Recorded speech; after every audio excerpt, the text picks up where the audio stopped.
everybody. So in light of what's happening in the world today, I think me sharing my views on how I feel about it, just when it relates to like the way that people are reacting on social media.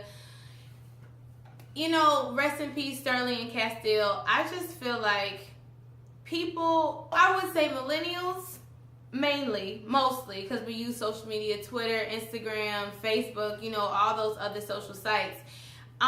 We have a tendency to ride a wave of what's popular in the moment. I feel like most people that have spoken out about what's happening and, you know, just how it relates to them or not relate to them, or just speaking out about it because they can. Obviously, your personal account, you can upload whatever you want. But I think what's happening here is the respect level. You know, like, these are families that lost people that they loved. And going on Facebook and Twitter is kind of overwhelming to see how opinionated some people really are, and negatively, you know, opinionated. It's almost like these people are not going to get an opportunity to put their loved ones to rest. It's always going to be a hashtag. It's always going to be a viral video that is displaying the way that they are being treated by the police.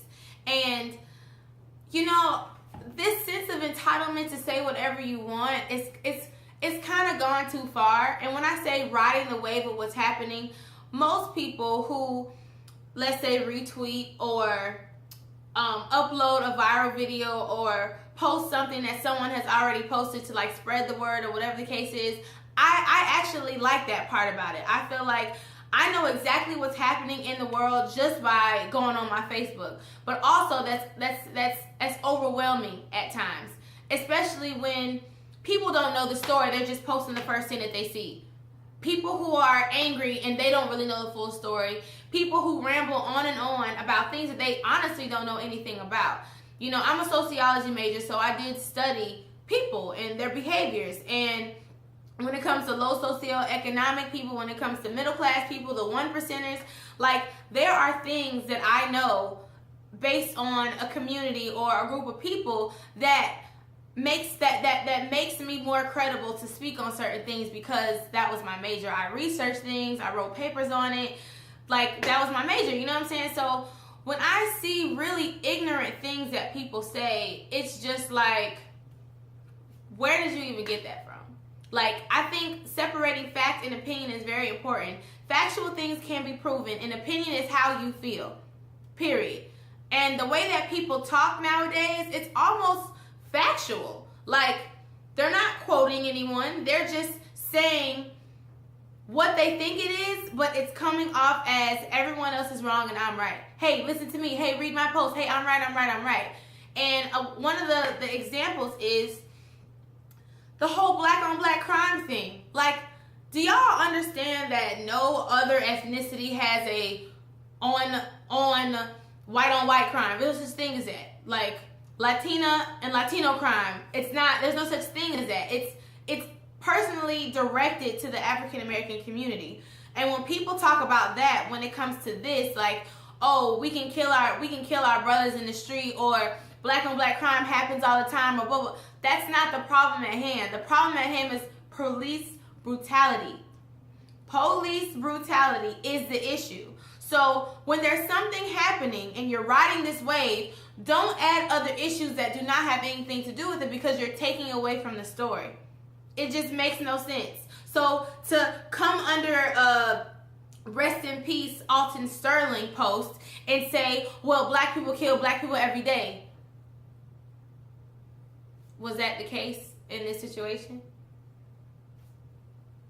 Was it the case? No, it was not the case. So to bring that issue that is totally made up, it's a totally media, I don't even want to go there, but keep the situation relative. Do not add in other issues that have nothing to do with it. Like, it's honestly disgraceful to read. And most African American people do that. Now, we do have a history of not really being one community, and that's all systematic, and I'm not going to go into that either. But we need to find a way to just, I want us to keep sharing these stories, but just it needs to be in a positive way. It needs to be in a productive way. You know, if you don't have anything to say, don't say anything at all. If you don't know the story, don't say anything at all. If you've done your research, have some respect for these families. All they have to do is hashtag the last name of their lost one, and everything under the sun is going to pop up. Think about how they're going to feel, you know, and it's just a very unfortunate situation. This has really been eating me alive. Like, I've really been trying to avoid having conversations about it with certain people because, like I said again, you just bringing up an issue that has nothing to do with what's happening right now. Police brutality is real. How can you protect me if you're afraid of me? There's no such thing as that. And that does not go for all policemen. That goes for the people who are joining these forces to protect people without going in with a preconceived notion about how these people are. That's all I have to say about that. You know, I'm going to continue this conversation with a couple of my friends. We're going to have like a group discussion about how this affects us, how it will affect our children in the future. And I just want this conversation to keep going. I don't want us to forget. I don't want us to lose sight. And this is not another issue where black people always have to talk about themselves and they always have to throw the race card out. I think people need to understand that this is our lives. This is our reality. It's hard not to talk about it. It's hard to ignore it. And we keep ignoring it. That's why it's gone so far.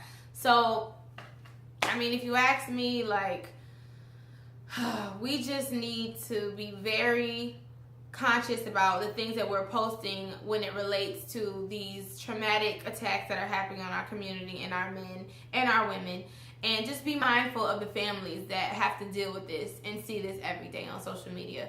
So let me know how you're feeling about this. Leave a comment.